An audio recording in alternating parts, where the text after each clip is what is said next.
संगवारी हो, राम राम, जय जोहार, जय छत्तीसगढ़। मेरा नाम शेखर है। मैं नॉलेज हब कोचिंग संचालित करता हूँ रायगढ़ छत्तीसगढ़ में, आपके अपन प्रदेश छत्तीसगढ़ में। संगवारी हो, आज 17 जनवरी है। 16 के मैं अनुपस्थित रहे त दोनों दिन के समाचार ला एक संग लेकर के हाजिर हुए हूँ। कारण आप मन जाना था, और स्वास्थ्य ज्यादा साथ नहीं दे थे, तेकर से तेर ये एक आध दिन के नागा जो है हो जाते हैं। खैर संगवारी हो, बहुत समय नहीं लो, अपन मन के बात ला कतक कही हाँ, मन के बात सुने के आजकल ज्यादा जन ला मन नहीं रहे, तो भाई हमन सीधा हिंदी में आते हैं और आज के समाचार और काल के समाचार दोनों ला कवर करबो। पहला समाचार, डॉक्टर तोरण कुमार वर्मा भिलाई के हैं, साइंस ग्रेजुएट हैं, पीएचडी कर रखा है इन्होंने और इंफॉर्मेशन टेक्नोलॉजी और कंप्यूटर क्षेत्र में काफी विशेषज्ञ हैं। साथ ही साथ कृषि से जुड़ी हुई समस्याओं पर भी अपनी नजर रखते हैं। तो इन्होंने क्या किया, नाम पहले एक बार और देखते हैं। डॉक्टर तोरण कुमार वर्मा, इन्होंने एक ऐसा सॉफ्टवेयर विकसित किया है जिससे ड्रोन कैमरा या मोबाइल के माध्यम से आप फसलों की फोटो खींचकर उस फसल में होने वाले रोग या हो सकने वाले संभावित रोग के लक्षण आदि को देख करके आप पूर्वानुमान लगा पाएंगे और पहले से ही किसान अपने फसलों में लगने वाले रोग के लिए रोकथाम कर सकेगा। तो ये सॉफ्टवेयर उन्होंने विकसित कर लिया है। इस सॉफ्टवेयर को बकायदा सराहा भी गया है।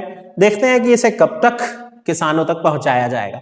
अगर कोई बड़ा किसान है तो वो ड्रोन कैमरे के माध्यम से अपने फसल के ऊपरी हिस्से की फोटो लेकर के फसल में लगने वाले रोग या फिर फसल को होने वाली गंभीर बीमारियों के बारे में जान सकेगा। और यदि कोई छोटा किसान है तो वो महज मोबाइल से ही अपने फसलों की फोटो खींच करके उस फोटो के आधार पर एनालिसिस करके देख सकेगा कि कहीं उसके फसल को कोई रोग तो नहीं हुआ है। तो भाई बधाई के पात्र हैं हमारे अपने छत्तीसगढ़ के डॉक्टर तोरण कुमार वर्मा। फिर हम बात करेंगे छत्तीसगढ़ स्टेट वेटलैंड अथॉरिटी की। ये पहली बार ऐसा है कि छत्तीसगढ़ राज्य में वेटलैंड अथॉरिटी, इसका अंग्रेजी का हिंदी अनुवाद अगर हम करें तो वेटलैंड का होता है आर्द्र भूमि। आर्द्र भूमि क्षेत्र उस भूभाग को कहा जाता है जहां वर्ष भर पानी भरा रहता है। ये एक बड़ा सा क्षेत्र होता है, कोई झील हो सकती है, बांध के पीछे का जहां बांध बनाते हैं उसके पीछे का जल भरा वाला हिस्सा हो सकता है, या कोई बड़ा सरोवर तालाब आदि हो सकता है जहां हमेशा पानी भरा रहता है और उसके आसपास क्षेत्र में एक अपना ही जैव विविधता क्षेत्र विकसित हो जाए रहता है। तो इसका उद्देश्य होता है जैव विविधता का संरक्षण करना, साथ ही साथ उन आर्द्र भूमियों का भी संरक्षण करना। अंतरराष्ट्रीय स्तर पर इस पे एक संधि लागू है जिसे रामसर संधि कहते हैं। भारत के भी बहुत सारे भूभाग उसमें शामिल हैं। छत्तीसगढ़ में ऐसे कितने भूभाग हैं उनका चिन्हांकन करने और उनको भाई भविष्य के लिए सुरक्षित करने के लिए पहली बार बैठक हुई छत्तीसगढ़ स्टेट वेटलैंड अथॉरिटी की।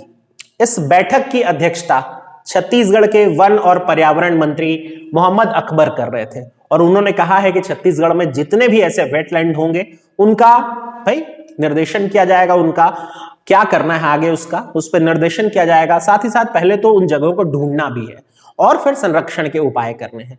तो देखें इसमें आगे भविष्य में क्या होता है। बहरहाल एक नई चीज उन्होंने ये भी कही कि इस साल के बजट में वेटलैंड संरक्षण के लिए भी राशि का प्रावधान किया जाएगा। देखते हैं बजट में ये शामिल हो पाता है या नहीं।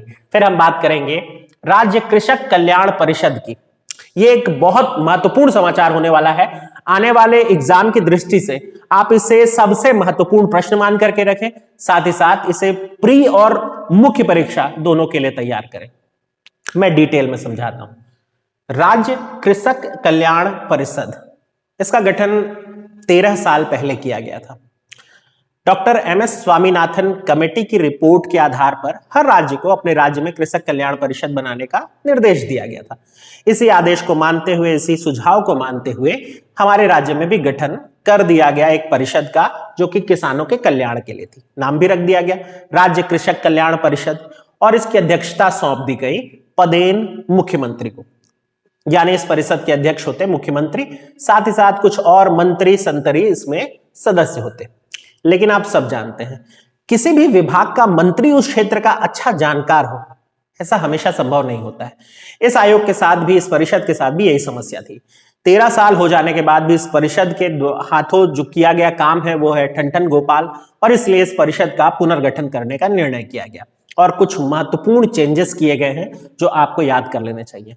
चेंज नंबर 1, अब इस परिषद में मुख्यमंत्री ही अध्यक्ष होंगे और कोई सरकारी व्यक्ति ही उपाध्यक्ष होगा। यह बाध्यता समाप्त कर दी गई है, यानी अब राज्य कृषक कल्याण परिषद में मुख्यमंत्री ही अध्यक्ष होंगे, यह बाध्यता हो गई समाप्त। नंबर 2, अगर मुख्यमंत्री अध्यक्ष नहीं होंगे, कोई सरकारी व्यक्ति उपाध्यक्ष नहीं होगा, तो कौन होगा? इसको भी क्लियर किया गया है और बताया गया कि कोई भी ऐसा विशेषज्ञ व्यक्ति जो कृषि या उसके संबद्ध और क्षेत्र, पशुपालन, डेयरी, मत्स्य पालन आदि क्षेत्रों का कोई बढ़िया जानकार व्यक्ति जो अशासकीय व्यक्ति हो, उसे इस पद पर अध्यक्ष या उपाध्यक्ष बनाया जा सकेगा।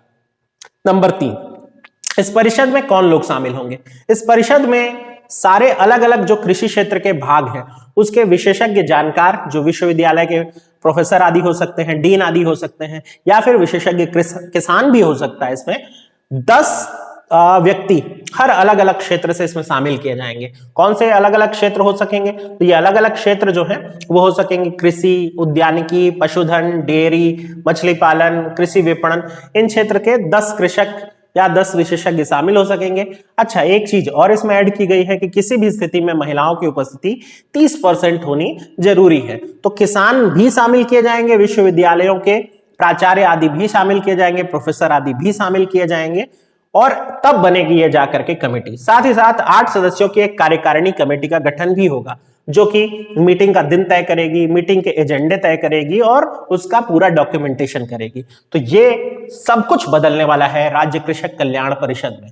13 साल पहले बनी हुई इस इकाई को एक तरह से पुनर्जीवन देने का प्रयास किया जा रहा है। इस बार हम उम्मीद कर सकते हैं कि भाई इसका रिजल्ट अच्छा हो, बस उम्मीद ही कर सकते हैं। फिर हम बात करेंगे अगले समाचार पर।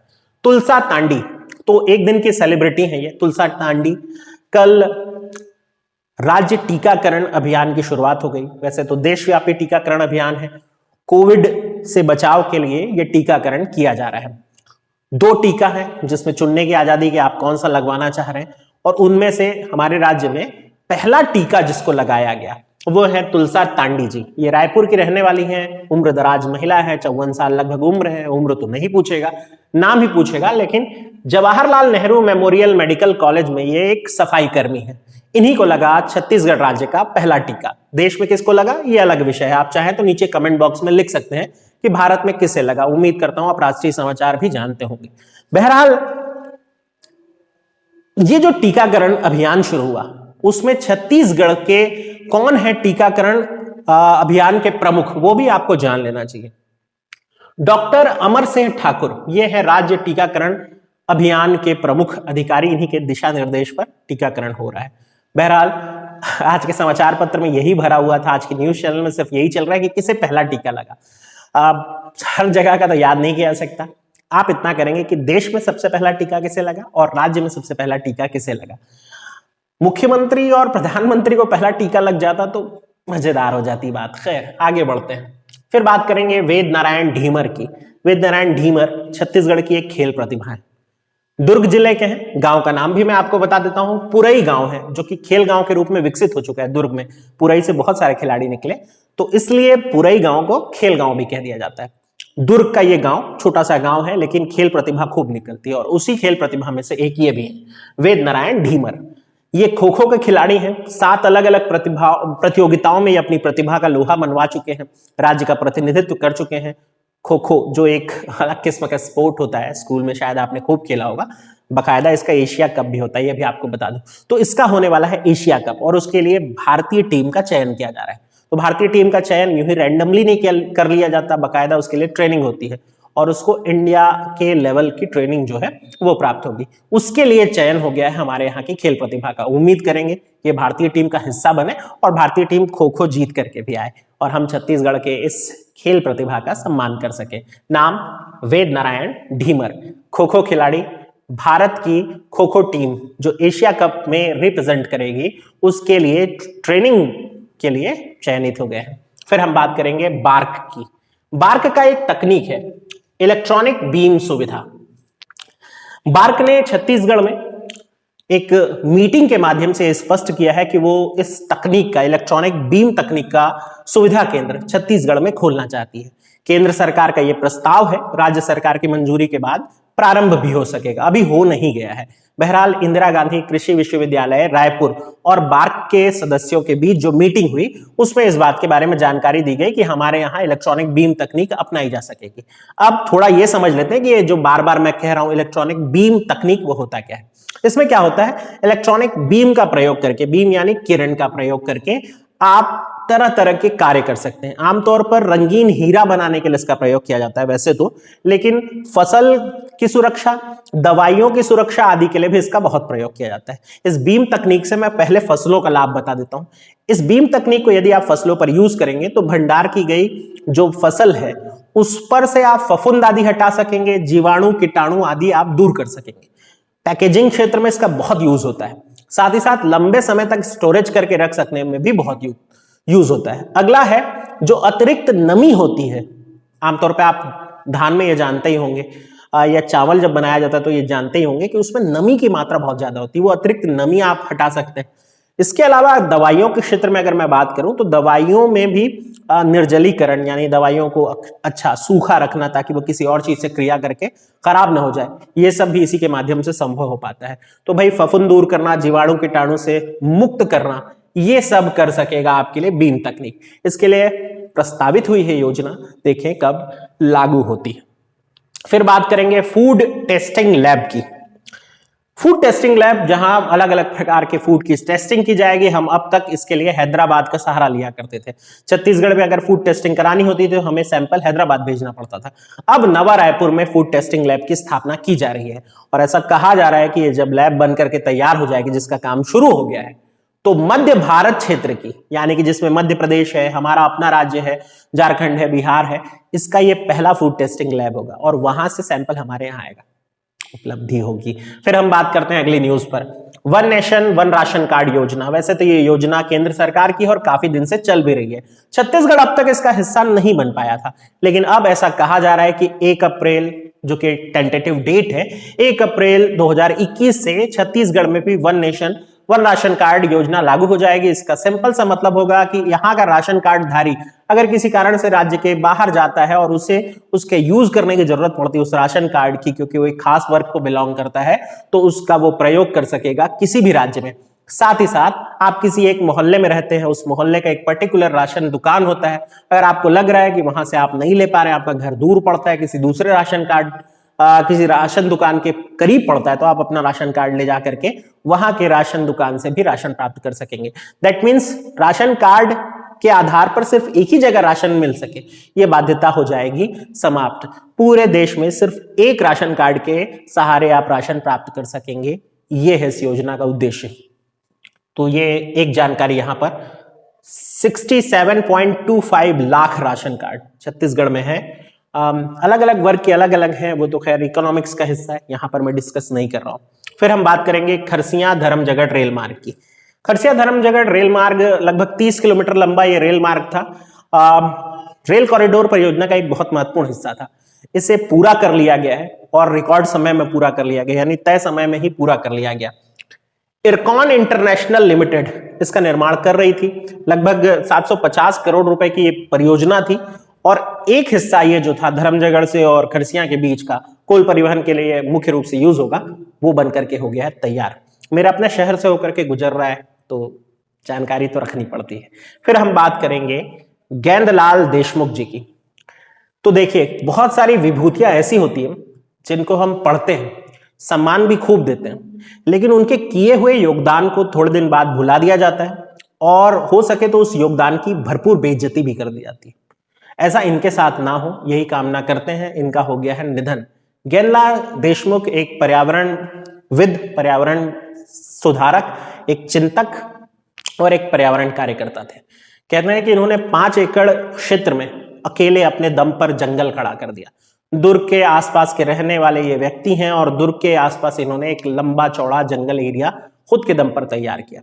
बहरहाल इनका निधन हो गया है और इनके अंतिम समय में चिंता यही थी कि कहीं उनके द्वारा तैयार किए गए जंगल को आर्थिक लाभ के लिए नुकसान न पहुंचा दिया जाए। इनके नाम पर अगर उसे उपवन बना दिया जाए, पार्क बना दिया जाए तो अच्छा होगा। राज्य सरकार ऐसा चाहे तो कर सकती है। तो इनका नाम आप जरूर याद रखें, ज्ञानलाल देशमुख।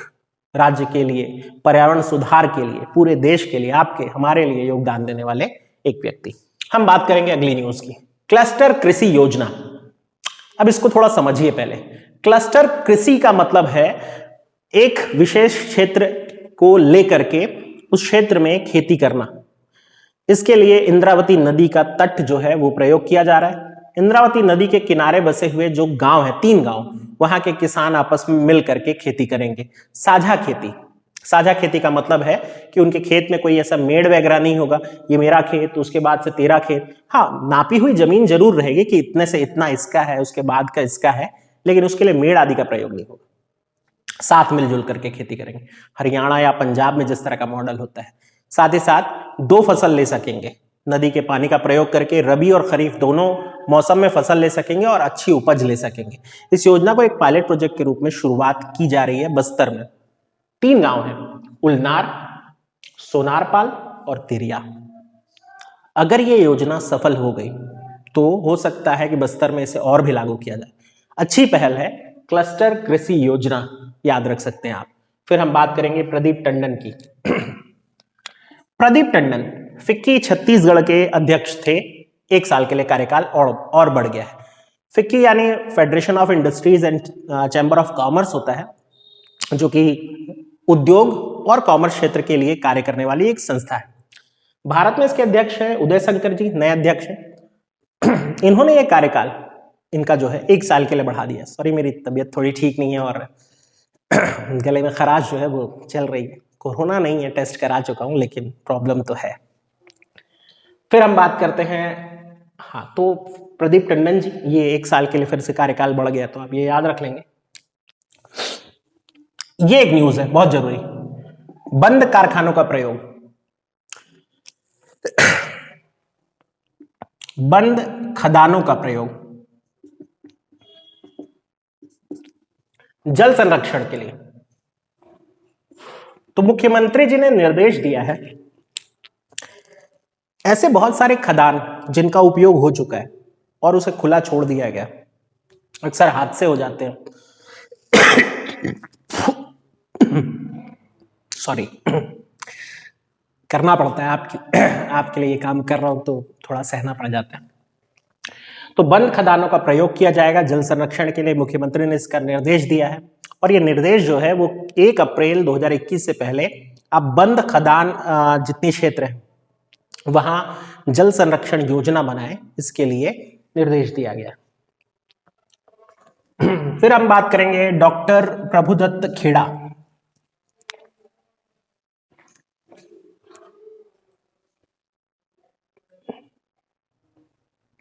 डॉक्टर प्रभुदत्त खेड़ा स्मृति कुटीर, थोड़ा समझते हैं इसको। ये जो डॉक्टर प्रभुदत्त खेड़ा हैं, ये वैसे तो मूलतः पाकिस्तान के थे, बाद में हमारे छत्तीसगढ़ आए। अचानक मार क्षेत्र का इन्होंने काफी अध्ययन किया और फिर यहीं बस गए। बैगा ट्राइब के लिए इन्होंने खूब काम किया और यहीं एक स्कूल सा बना करके उन्होंने बैगा ट्राइब के बच्चों को पढ़ाने सिखाने का काम शुरू किया। धीरे धीरे अन्य जनजातियां भी उनसे जुड़ी। पूरा जीवन छत्तीसगढ़ को समर्पित कर दिया। उनकी मृत्यु के बाद उनके आवास, जो एक झोपड़ी नुमा आवास था, उसमें उनकी किताब और उनकी जरूरत की चीजें रखी हुई थी। गांव वाले चाहते थे उसका संरक्षण किया जाए। जंगल विभाग जो है, वन विभाग, वो उसके लिए तैयार नहीं हो रहा था। बहरहाल इस मामले पर अब विराम लग गया है और पता चला है कि इनके नाम पर, डॉक्टर प्रभुदत्त खेड़ा जी के नाम पर, एक कुटीर या एक झोपड़ी नुमा संरचना जो है वो राजीव गांधी जलाशय, जो मनियारी नदी पर बना हुआ है, जिला मुंगेली, वहां स्थापित किया जाएगा, उसके तराई हिस्से पर, जो उनकी याद संजो कर रखेगा। ये अच्छी पहल है, होना भी चाहिए था। तो आप इनको जरूर याद रखें। और जो मुझे शुरू से सुन रहे हैं, मेरा न्यूज पहले से कवर करते आ रहे हैं, मैं डॉक्टर प्रभुदत्त खेड़ा की पूरी जीवनी आपको सुना चुका हूं, तो उम्मीद करता हूं आपको याद होगा। और पुरानी न्यूज देखा करें यार, बहुत कुछ मैंने एक्स्ट्रा बताया हुआ है। फिर हम बात करेंगे द इन्फोनिक पत्रिका की। ये छत्तीसगढ़ राज्य सूचना विज्ञान केंद्र की मासिक पत्रिका है। इसको लॉन्च किया गया, हर महीने आएगी। छत्तीसगढ़ राज्य कंप्यूटरीकृत योजनाओं में क्या प्रगति कर रही है उसकी जानकारी देने के लिए द इन्फोनिक पत्रिका जो है वो लॉन्च कर दी। फिर हम बात करेंगे एक बहुत महत्वपूर्ण समाचार की। नवाचार के लिए आर्थिक सहायता या अनुदान। नवाचार यानी क्या होता है? इनोवेशन। अगर आपके दिमाग में कोई क्रिएटिव आइडिया है जिसको लेकर के आप राज्य का भला कर सकते हैं, कोई ऐसी सोच है जो राज्य के लिए उपयोगी हो सकती है, या एक अच्छा उद्योग, एक अच्छा विचारधारा आप लेकर के आ सकते हैं जिससे लोगों को फायदा हो, तो उस नवाचार को राज्य सरकार आर्थिक अनुदान देगी। राज्य योजना आयोग के माध्यम से 5 लाख से अधिकतम 10 लाख रुपए तक का योगदान प्राप्त हो सकेगा। इसके लिए क्या करना होगा? अपने इनोवेटिव आइडियाज को लेकर के आपको राज्य योजना आयोग की वेबसाइट पर संपर्क करना पड़ेगा। वहां 30 जनवरी तक का समय दिया गया है, फॉर्म वगैरह भर सकते हैं आप। और फिर अगर आपका चुन लिया जाता है मॉडल, तो आपको 5 से 10 लाख रुपए की आर्थिक सहायता अपने मॉडल को विकसित करने के लिए मिल सकेगा। तो ये था समाचार। बहुत नहीं बोल पाऊंगा और गला साथ छोड़ रहा है, लेकिन आपके साथ की मुझे जरूरत है। वो लाइक का बटन दबाएं और सपोर्ट दिखाएं मुझे। आपके सपोर्ट के साथ ही ये सब कुछ संभव हो रहा है, तो ये जारी रखें और होपफुल हूं कि रिकवर हों और आपके साथ बना रहूं। फ्लैशबैक सीरीज भी पेंडिंग में पड़ी हुई है सिर्फ स्वास्थ्य कारणों से, तो आपकी भी थोड़ी दुआ की जरूरत होगी। मिलते हैं हम अगले वीडियो में। ध्यान रखिए अपना, अपनों का।